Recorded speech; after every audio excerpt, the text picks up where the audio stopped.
Hot FM in Lusaka. We're also live on multiple platforms. We are live on Radio Ichengelo, Radio Mafken FM, Radio Mano, Pika FM, Mpangwe Radio, and Kanele FM. We're happy to welcome our guest, Mr. Brian Mundubile, to the studio. And the Honorable Mundubile is aspiring for the office of Republican President in the upcoming general elections, and he is currently serving as Member of Parliament for Mporokoso in the Northern Province. In this conversation, we will be learning more about who Honorable Mundubile really is, what he stands for, and why he wants to lead the country as President. Allow me to welcome our guest in studio. Honorable Mundubile, good morning and welcome to the Red Hot Breakfast.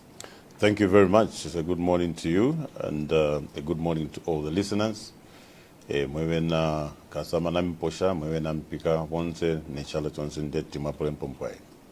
Honorable, thank you so much for joining us. Now, for many people, Brian Mundubile is an MP who debates vibrantly in the Parliament, but there are still a number of people who don't really know you. So let's begin from there. Who is Brian Mundubile? When and where were you born? And can you briefly just take us through your history? Thank you. Brian Mundubile is a Zambian who was born in Mporokoso in 1971. He started his primary school in Solwezi at Kikombe Primary School. At the time, my father was working under UNIP. He proceeded to Zambezi to go and in grade 4. And later, after my parents retired, went back to Mporokoso and was there, I think, up to grade 5. Came to Lusaka. I went to Olympia Primary School, grade 5 and 6. And later went to a school in Chilenje, Timothy Manakatwe. Remember, one of my very good friends, you could know him. This is Dr. Leonard Kalinde. He was Director Legal for Bank of Zambia. That was a friend of mine that I met at Timothy Manakatwe. I did my secondary school at Kamwala Secondary School, after which I had gone to the University of Zambia in 1992-93, did A-levels there, and later started studying accounting at Zikas. At that time it was at Evelyn Horn before they moved to their building. Yeah, so pretty much later in life I studied law. I got a degree in law, went to Ziale. Later on went to study a diploma in legislative drafting and a master's degree in constitution and administrative law. Yeah, to a greater part of my life, I worked for a short period at the Zambia Privatization Agency. That should have been around between 1996 and 1999. After which I went up to set up my own business. So I'd been in business for a very long time, actually. I think between 2000 and the time that I came into politics, I'd been doing private business. You'd be happy to know that I spent quite a bit of time in the Western Province. I'd set up my business in the Western Province for a while. At that time, we were exporting wood, hardwood from Western Province, where we had set up our sawmills and factories from there. And later went into road construction. That's a business that I've done for over 20 years. And in 2016, decided to go into politics. Elected as a member of parliament from Mporokoso. Was later appointed as a minister. Yes, served Northern Province as Northern Province Minister between 2016 and 2019, and later was appointed as Government Chief Whip. I served from 2019 to 2021. After we lost the presidential elections, I was later appointed as leader of opposition, a position I served from 2021-2023. And of course in the party I was a member of Central Committee. I've been a member of Central Committee from 2017 to date. I also chaired the legal committee of the party for 6 years, and I was actually the chairman for the disciplinary committee also. I chaired a number of committees, within the party, including the Election Petitions Committee. After the 2021 elections, you remember that the UPND had petitioned a number of elections, and I actually chaired that committee that was supervising lawyers, representing our people in all these. Yeah, so in sum, that is Brian Mundubile. Okay, wow, quite a colorful journey you have there. Tell us about how your upbringing shaped the type of person that you are today. Well, of course, like I said earlier, I was born in Mporokoso, lived part of my life in Mporokoso, part of it in Northwestern Province, part of it in Michinga Province, back in Northern Province and Lusaka. So that gave me an opportunity to interact with people at various levels. And I think out of that, I learned to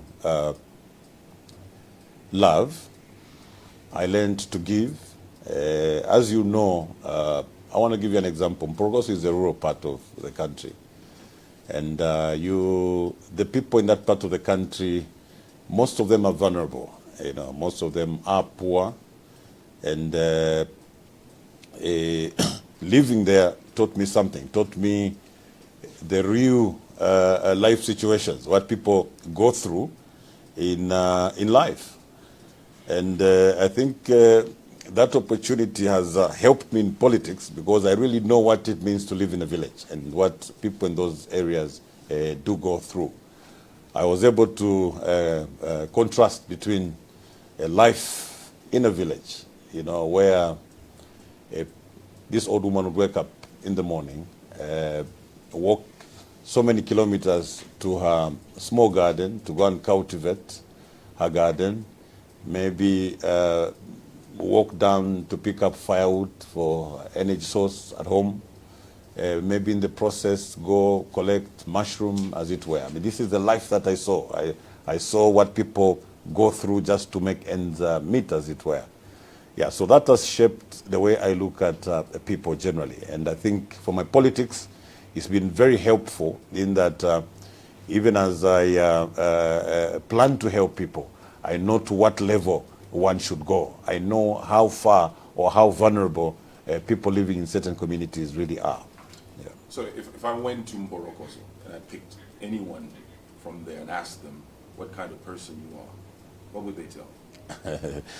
Well, the first thing they'll tell you is that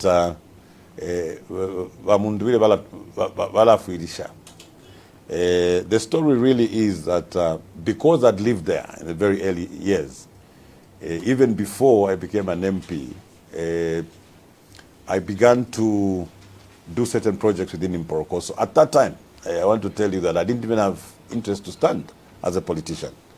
But because along the way in life, I think I felt I was privileged. God gave me a chance to, accumulate a bit of wealth. I decided to share it with the people in Mporokoso. I had no intention whatsoever, to take up a political seat, as it were. So out of that, I didn't realize that people were beginning to identify me as a future leader. And in the end, they made their call. They demanded that, I go and represent them as an area member of parliament. So the people chose you? The people chose me, yes. My journey was an interesting one, especially, well, I first attempted in 2011. Again, it was a call from the people. I tumbled against Professor Wilombe. That time there was a regime change. Up to now, I don't know how I lost that election, because I really had it under my control. So 2016, I decided to carry on with my private life and continued in business. But then one day I just received a call. I received a call from the high office. Adoptions had been done, and I think somebody was adopted to stand in Mporokoso. So the people there rejected and demanded that we have our leader. We want, if you don't bring him, then we will choose somebody else. These were members of my political party. So I was called by the late president then, and he called me and asked me why I did not apply to stand as a member of parliament from Porokoso. I mentioned to him, I said, Your Excellency, at the moment, I'm actually the chairman of the Energy Regulation Board. I was the chairman of the ERB then. And I think I'm comfortable to do this and, whatever other business I'm doing. And he told me that, look, the people from Porokoso are up in arms. They want you to go to Porokoso as a member of parliament. What would you say? I told His Excellency that I was just but a servant. If the party felt I was the man to go and get the seat, I was ready. And 2 days later, I was in Porokoso for nominations, and the rest is history. Yes. Okay. Now tell us, what values do you hold dear as a leader? Firstly, the first is patriotism. Patriotism, out of which there's love for the country, love for the people of Zambia. Sincerity is also key. It's a virtue. So these are some of the things that I hold very, very dearly. Yeah. Okay. Now, apart from being a lawyer of good standing, you're also a businessman. You've actually talked to us about that. But just expand on that. Tell us about some of your business interests so we can get to know you more. Yes. For 20 years, I've been running a construction company with other colleagues. I'm actually just one of the directors and the chairman of the board. We run a business called Build Trust Construction. It's a business that is in road construction, and another company called Omni Contractors. These are the two businesses that we've run for quite some time. It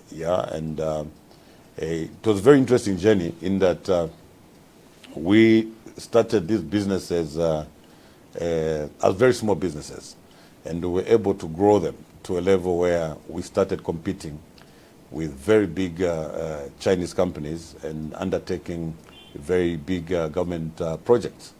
Yeah, so those are some of the businesses that I have done along the way. It's something that I did until I actually got into politics. You'd be happy to know that Zambezi Road in Roma is one of our projects that we did under Build Trust Construction. We had another big project in Iteji. It was 109 kilometers of road, and I think completed is about 70. Along the way, I think government had problems with funding, so there's about 36 kilometers that was not completed. That is also among some of the projects that we've done along the way. Yeah. There's always this common talk among people about how local contractors don't do great jobs when it comes to roads. How does your company, make sure that you put up quality roads? Yeah. First of all, I think what is important to know is that in all this, you have three parties. You've got the client, mostly who's government, and then you've got a consultant who is the supervisor looking at the interests of the client, and you've also got a contractor. So all these three must play their part. The client, who is government, must pay the contractor for the work that they do. The consultant should ensure that the contractor is working in accordance with the designs and indeed the bill of quantities. And the contractor must execute the works. If any of these three fails to do their part, there's a problem on that particular project. For instance, one of the biggest problems on these projects is actually payment by the client. Even the best performing contractor fails when they're not paid. You would find that the same contractors would perform very well under World Bank projects and fail when they're doing projects for the government. The reason is simple.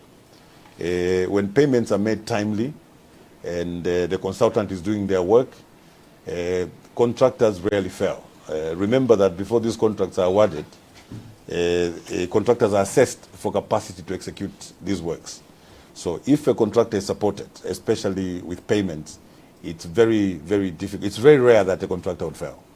Yeah, so some of the reasons why local contractors fail is because the client, especially government, sometimes does not release payments timely, and sometimes they just don't pay at all. So there's very little that contractors can do. You know, these are very huge projects. You know, they involve a lot of money.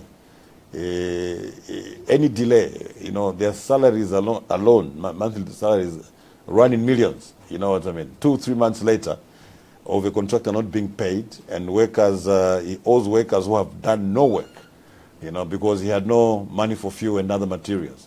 It really destabilizes the cash position of most of these contractors. So to answer your question, the biggest challenge has been, I think, on payments, funding from the client. Now, you're one of the senior PF members who had applied to be president of the party. That process was later halted. Just to be clear, is that ambition still there? Yes, that ambition is very much there. I still remain in the race to stand as the president of the party and later contest as the Republican president. So that ambition is still very much there. So what's driving this ambition? Like I said, it's patriotism. You know, the urge to serve. This is something that has grown in me over a period of time, especially from the time that I became member of parliament. I realized that I can play a part to make life better for that old woman that I described, Ivana Kulumulenga, who every morning walks kumabala, kuya teve nkuni, kuya sava ifipushi, no kubwela. I can make her life better, you know. So this is one thing that drives me to want to serve at a national level. I believe, especially now that we've been in opposition, I've looked at the gaps. I've looked at the many failures on the part of government. And I realized that I can make a difference. I can make a difference in that my first goal is to put Zambia first. Prioritize Zambia, put the Zambians first. The moment that happens, any leader that would do that would definitely make a difference. And this is where I think I can make a difference. So why should Zambians trust you to do that? Well, they can look at my past practical experience and performance. I had a chance to work as a provincial minister of Northern Province. And the 3 years that I was in the province, you would agree with me that there was a lot of activity in Northern Province. Some of the projects that were embarked on were the 200,000 hectares of Kalungushi farming block. I remember coming to this studio to explain and talk about the Northern Province Investment Expo. We had begun to open up the province under my leadership in areas of agriculture, areas of tourism, and of course at that time there was exploration for minerals and oil within Northern Province. If you remember, we had started a project under Talo Oil exploration project. Yeah, so the experience that I had firstly was that looking at the poverty levels in the country, the poverty levels in the country would average about 50 to 60%. But in the rural parts of the country, like in Porokoso, Kasam, and these other areas, to be as high as 76%.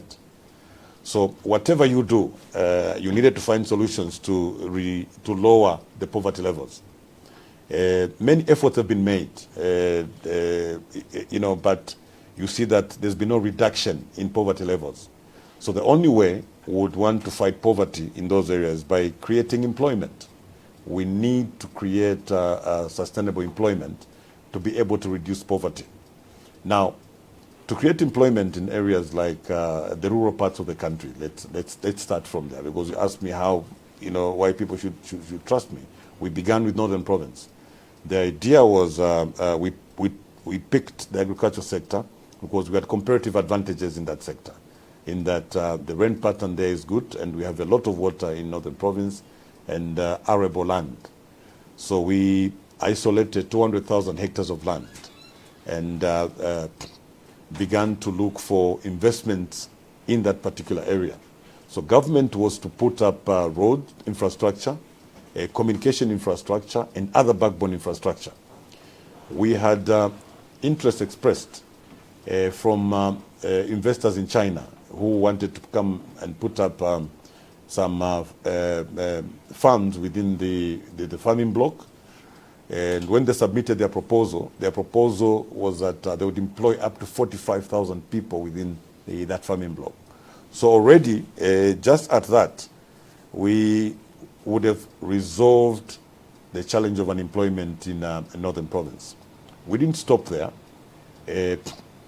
Through interaction, we discovered that World War I actually ended in Northern Province, and in Northern Province, Zambia and Northern Province, and not in Europe as it were.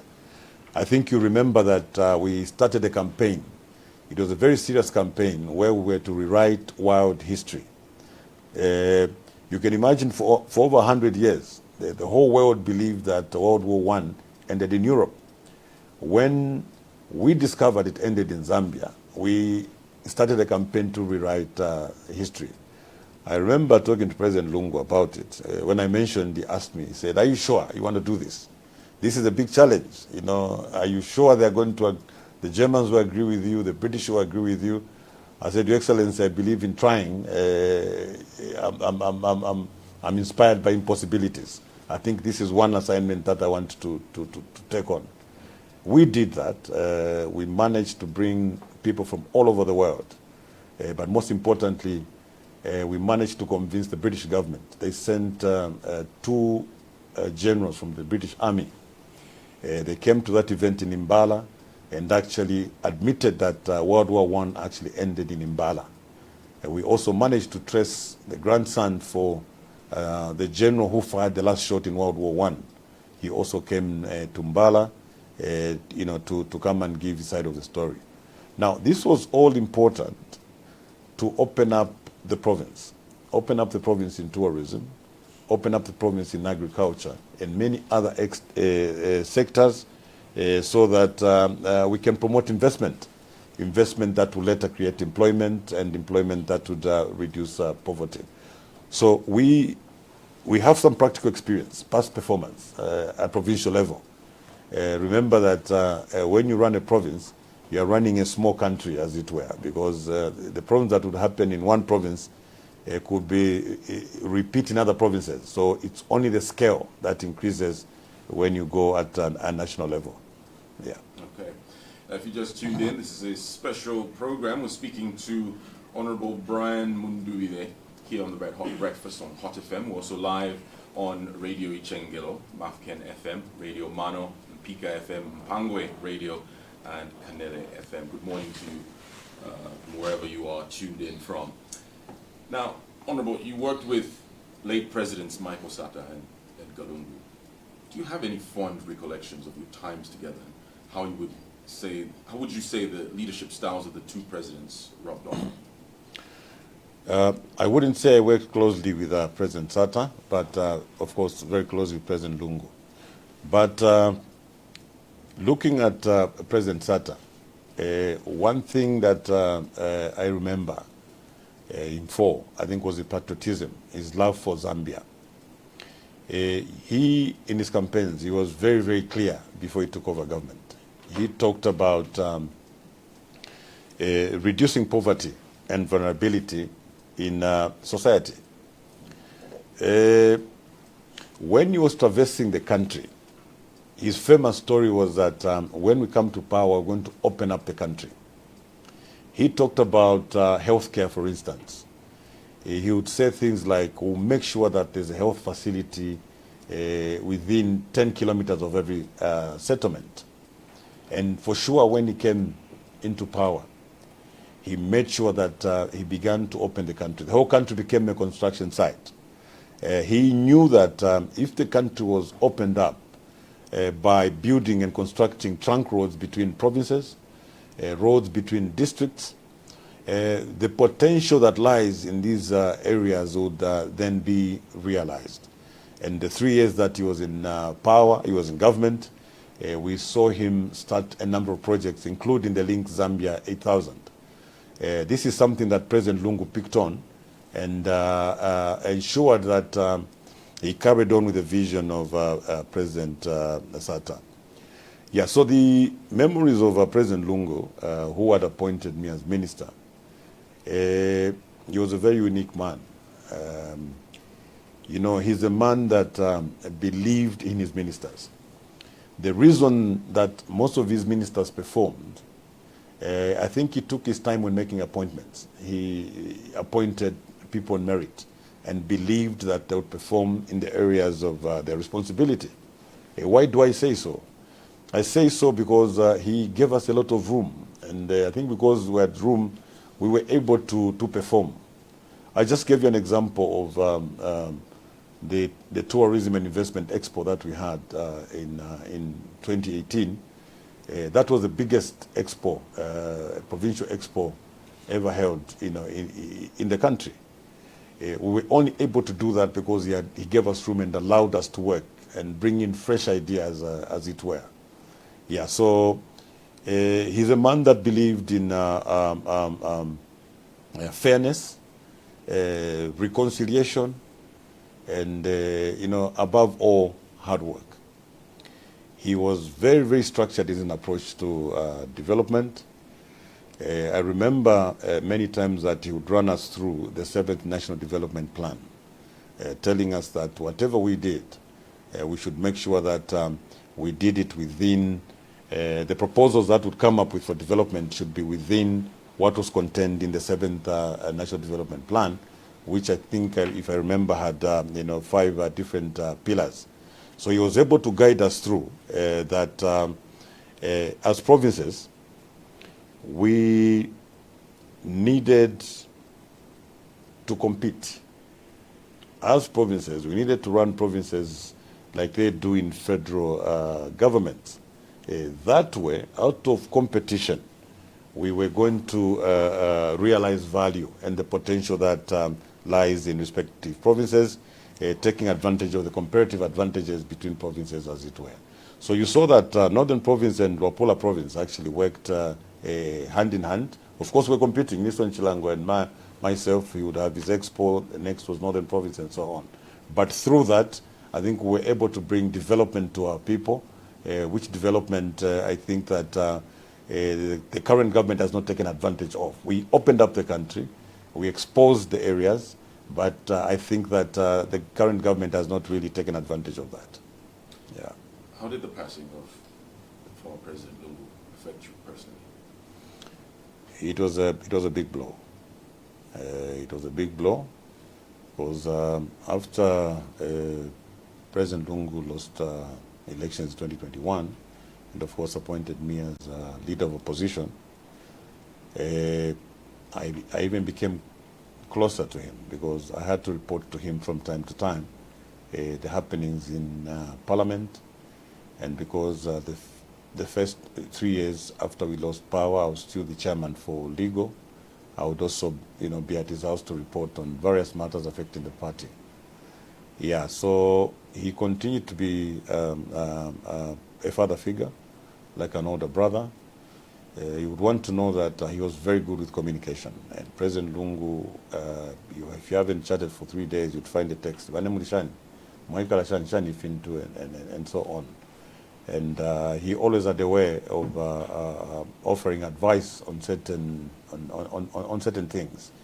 And whenever we felt you know, we needed to be guided, I would quickly drive to Ibex or Chifuema to sit down with him for that advice.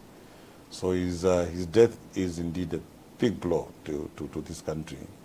He was a father to many. President Lungu uplifted lives of many people.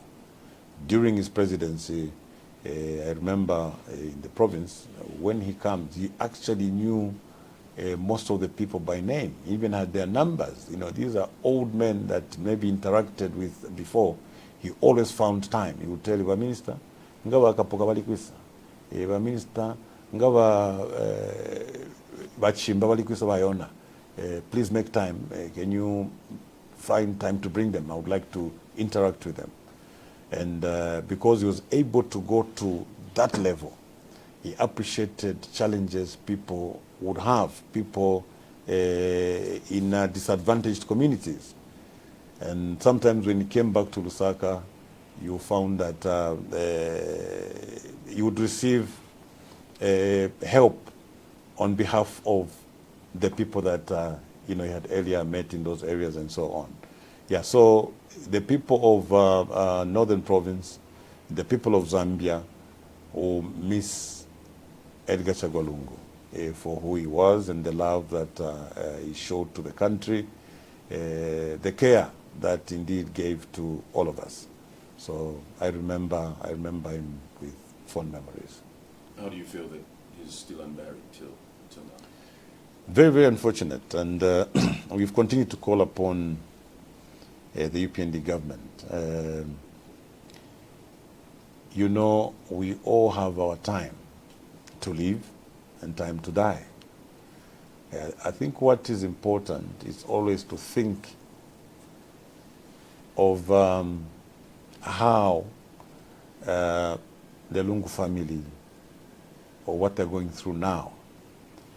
President Hakainde Hichilema should reflect for a moment to think about Mama Esther Lungu, to think about the children, to think about the other siblings and the wider family of President Lungu, to have the body of your beloved in a mortuary for 4 months. Really, it's unfair. Whatever the reasoning is, that is totally unfair. I think by now, President Hakainde Hichilema should have come down and just allowed the family to do what they think is best. He once said he would not travel because he needed to wait until he put his brother to rest. But, we've seen him, he has started traveling, meaning for him now, life is normal.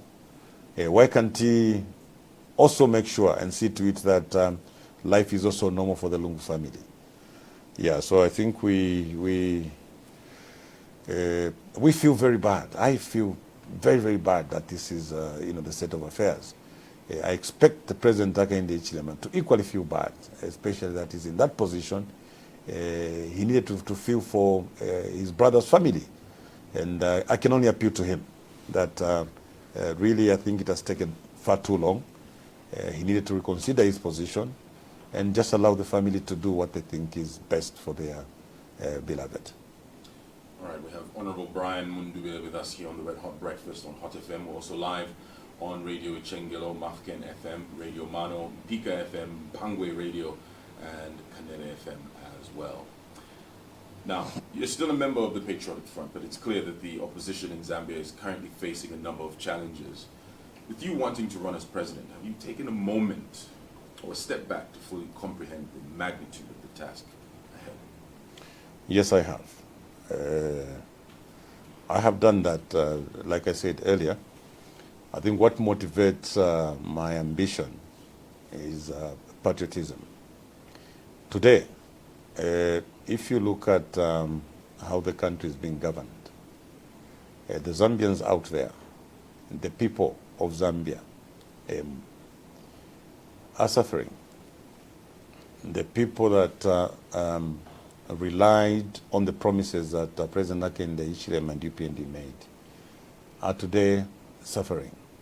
The workers out there are suffering. The civil service and the civil servants are suffering. So this country needs redemption. And the country, needs to be redeemed. When you look at what the UPND stood for in opposition and what the UPND is doing today, you will agree with me that Zambia is at a stage where you can actually describe it as a failed state. The economy is failing. Cost of living is very high. I wonder how many people actually making their ends meet. And I actually wonder for how long many people would go on like this.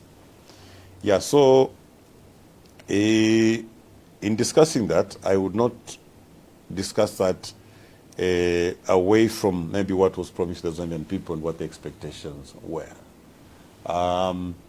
Many people, I think when we were in government, believed that the cost of living was high, and this was a huge campaign from the UPND, where they promised people, for instance, that they would reduce the price of mealie meal. They convinced the Zambian people they would reduce the cost of fertilizers. They promised the Zambian people they will reduce the cost of the price of fuel. They will reduce load shedding. You know, they would bring about a conducive governance environment, and many other promises like that. You remember that President Hakainde Hichilema once met Jarabos, illegal miners, and made an undertaking to them that when he comes into government, there will be no illegal miners. There will actually be small-scale miners, as it were. So when you go through all these promises and undertakings that were made, and you look at what is happening today, you realize that indeed the UPND has not fulfilled its promises, and many Zambians, as a result of that, are going through a lot of hardships. How do you rate their performance with all those key points you mentioned after 4 years in power? Well, after 4 years in power, let's start, for instance, with they promised to create a conducive governance environment. And under that, you have the rule of law, you'll have constitutionalism, you'll have democracy. Just that alone, if you're to grade them on the conducive governance environment, the story of Bowman Lusambo and Joe Malanji is a well-known story. We've looked at the selective application of the law. We've looked at how the conduct of institutions like Electoral Commission of Zambia and the judiciary, as it were. So on the creation of a conducive governance environment, I would give them 0. Let's move to the cost of living. When they came into power, mealie meal was about 130 kwacha, and they promised to bring it to 50 kwacha. Mealie meal is now almost 400 kwacha. So again, there we give them 0. A cost of fertilizer. Fertilizer was around 600 kwacha when they came into power, and they promised to bring it down to 250. It's at now 1,200 kwacha. Again, there we give them 0. The cost of fuel. President Hakainde Hichilema had a number of formulas that he was showing to the Zambian people that he would use to reduce the cost of fuel. He actually claimed that there were agents, there were middlemen in between that were collecting some fees that led to the high cost of fuel. He promised to remove them. So the price of fuel now is almost 30 kwacha from 15 kwacha, 17 kwacha. So one wonders really whether he introduced more agents to collect more fees and increase the cost of fuel, or one would really wonder what happened to the middlemen that you're supposed to remove. So again, there we give him 0. His famous slogan was Bali, wapunda fiat Bali chijob muliwe. Go down on the street to find out how the youths are doing and the rate of unemployment. He actually signed a social contract with Jarabos and promised them that he would give them licenses and help them in their mining activities. Again, there we give him 0. So really, their performance has been dismal. You would not want to grade them using a different scoreboard. If we're going to score them fairly, we have to score them using their own scoreboard. And what I've been outlining is actually their own scoreboard. This is the scoreboard they created for themselves. And this is a much simpler one for people to relate, because this is what, the UPND and President Hakainde Hichilema actually used. You would look at other areas, for instance, like the fight against corruption. Again, there, it would give them 0. President Hakainde Hichilema is very reluctant to deal with corruption. Even where we have clear cases of ministers reported to Anti-Corruption Commission, to date he has done nothing. We know that the American ambassador brought out a report of thefts and corruption in the health sector. This was a forensic report. We expected President Hakainde Hichilema to move in on senior government officials that were involved, in that corruption and the theft of drugs within the health sector. To date, nothing has happened. So again, the fight against corruption, we also give them 0. So I'm being very fair to the UPND government. I'm talking about what everybody, can relate to. So if I was to rate them, away from the many stories that they have told about investment and how much investment they've brought in, the man on the street cannot feel the impact of what President Hakainde Hichilema has actually done. So maybe to answer you, I think their performance has been dismal. Now, people will say it's very easy to point out the problems, but what would be your priority list if you were to get into State House? There are many Zambians who complain right now of the lights are not on. When it comes to energy, there's an energy crisis. Would that be on your priority list if you were to get into State House? Of course. Energy, electricity is the engine of any economy. If you're going to talk about growth, you need to look at your energy sector. And there's no rocket science to this. If you look at the northern part of the country, for instance, you find that we have a lot of water in the northern part of the country. Now, if you look at the energy sector, the biggest installation for power generation in this country is in the southern part of the country. It's in the driest parts of the country. That's where the biggest challenge is. That is why, as government, government has to move very quickly to ensure that there's investment in the energy sector in the northern part, where you have a lot of water and where you have a lot of rain. I have in mind, there's Kawelume, Kundawika, and Lumangwe hydropower project on the Kalunguishi River. Feasibility studies were already done and completed. So there's potential for 240 megawatts there between Kawambo and Mporokoso. There was another project that was done along the Luapula River Basin for 600 megawatts. There's a further 150 megawatts at Lufubu around Kasaba Bay. We are talking about projects where feasibility studies are already completed. It's a question of facilitating investment in these areas. So when we put them in total, you have well over 650, 700 megawatts that can, come out of the northern part of the country in hydro energy. I also want to say that certain policies in the sector have affected us as a country.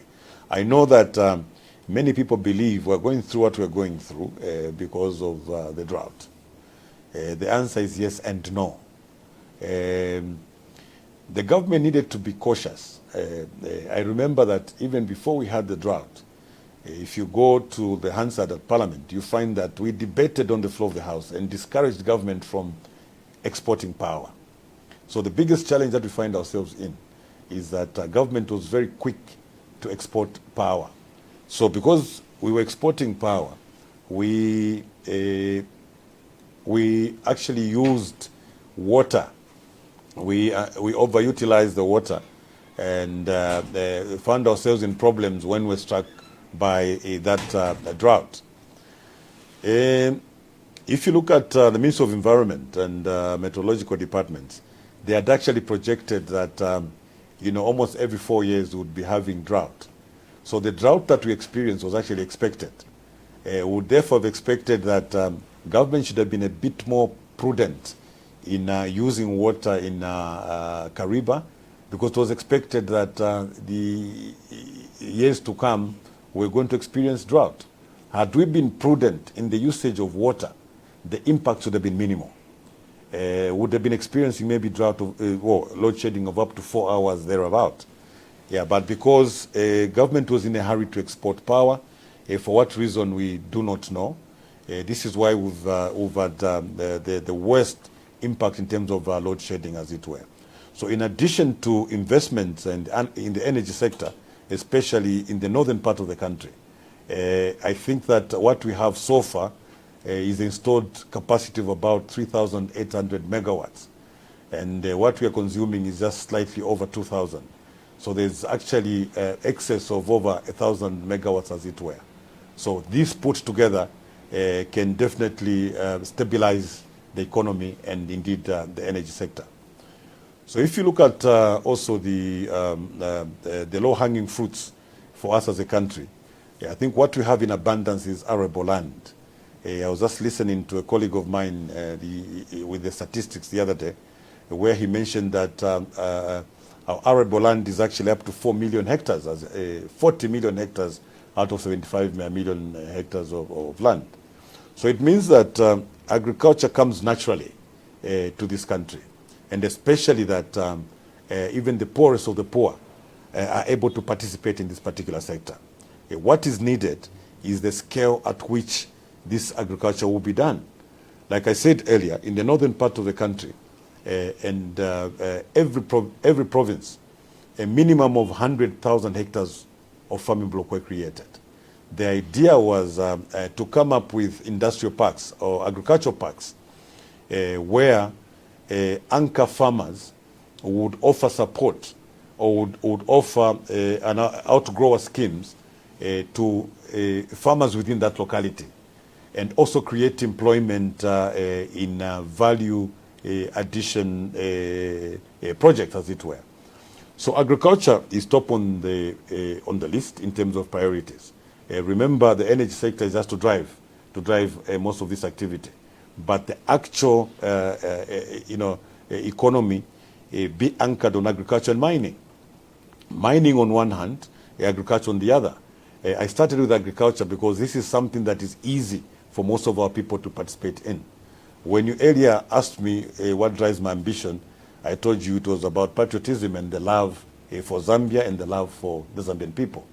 So whenever we're coming up with policies, Zambia is at the center, and the Zambian is also at the center. So when we go to the mining sector, we'll look at the gaps that exist today. I think some of the gaps that exist in the mining sector very easily is that Zambians are not participating in this sector. If you look at the business just within the mining sector, forget about the minerals, let's look at mining contracts and supplies. We had a number of businessmen that grew their businesses on the copper belt and beyond out of mine supplying and mine contracts. But today, because of weak government policies, the same mining houses, the same mining owners are the ones that are doing business with themselves, because government has not been very strict to allow or to isolate a quota, specifically for Zambians. You remember that there was an amendment to the Mines and Minerals Development Act on the floor of the House. I think Honorable Pavuma and Honorable Kangombe came with amendments on the floor. Their arguments were that if we could guarantee, or in the law, we put 40% business guaranteed for Zambians, that could greatly improve or change the complexion on the copper belt. One, employment to be created by these same contractors and suppliers to the mines, and it also reduced the burden on government. So on one hand, you've got mining houses that have received incentives from government, incentives like reducing mineral royalty tax from 6% to 3%, and also making mineral royalty tax deductible.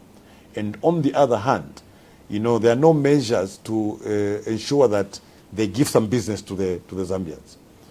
If that particular sector, if that particular business sector is, say, $5 billion per annum, 40% would be $2 billion. So you can imagine how much activity would be on the copper belt just through that single policy. So as members of parliament, we've been fighting on the floor to see to it that government should include it in the law that these mining houses should reserve up to 40% of business for Zambians. So if we look at the mining sector, that would be the starting point, because this is the easiest. Before we even look at upcoming miners, they need to raise capital. They need to, find this money. And one way of raising capital is, giving them an opportunity to do business with the mines. Then slowly they can grow their businesses. Of course, the lower part of it is in small-scale mining. There's a very big opportunity now in that there's gold all over the country. Wherever you go, you find they're mining gold. But what is required now is leadership. There is need for leadership to guide how this particular resource can benefit its people. One way is for government to go to areas where they're mining gold illegally, do their surveys and assess the quantum of the resource that actually exists. Once they establish how much gold is in a particular area, they can then design a plan to see how many youths can benefit from that particular resource. Let's say, for instance, you establish that there's 1 million tons of gold in Impika. You then design a program of creating cooperatives for youths around Impika and beyond. You take those youths, put them in incubators, put them in incubation. These are basically trainings. You train them on safe mining. You train them on how to look after their licenses. You train them on how to process, whatever they produce, and indeed how to manage their finances once they sell their gold. Once you do that, you have created entrepreneurs that you can guide from the time that they begin to harvest to the time that they actually market their gold.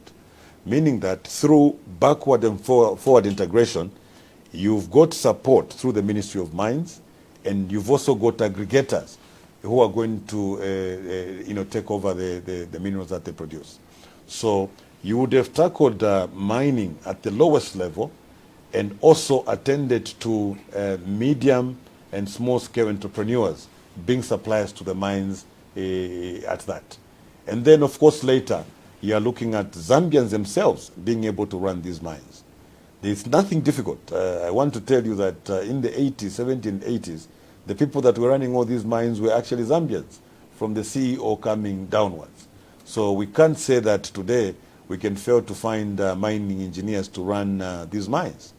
That is the reason why we had objected to the sale of Mopani, because the idea was that, with the many complaints that we've gotten, ZRA and government, sometimes they found it very difficult to optimize, tax collection from these mines because of, the nature of that particular activity. So we say that for control measures and control purposes, Zambia, through ZCCMIH, needed to also run a control mine, so that if the mines are complaining, the mine owners are complaining about the challenges they're facing in that sector, the government to be aware, because they're also running a mine and they may also be facing similar challenges.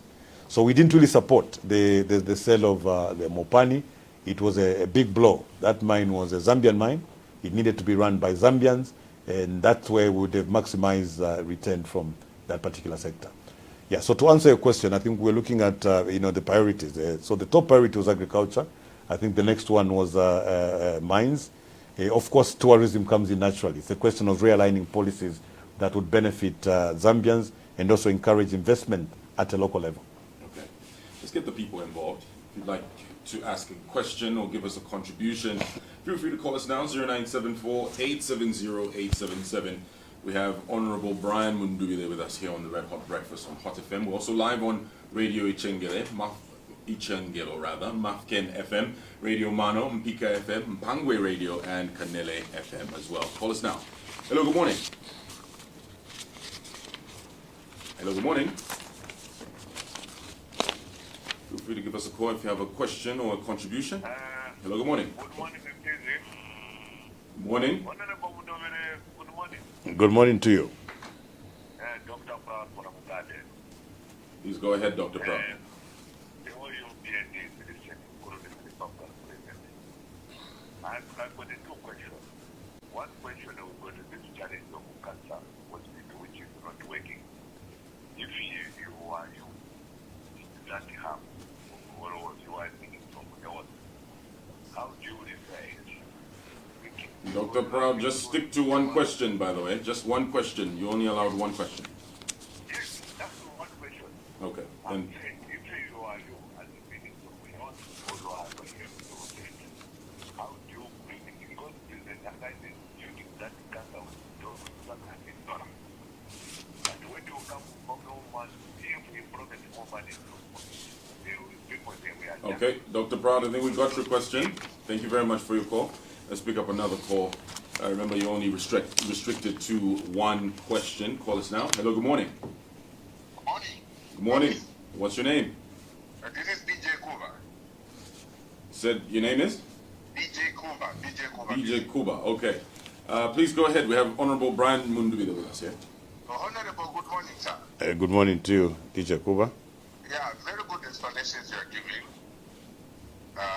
Because of your love for the country, we really understand you are a very informed man. Now, you spoke about the mines having gone down during the mines having been run by Zambia during the Kaunda era. And you cite your experiences that during that time, they were doing very fine.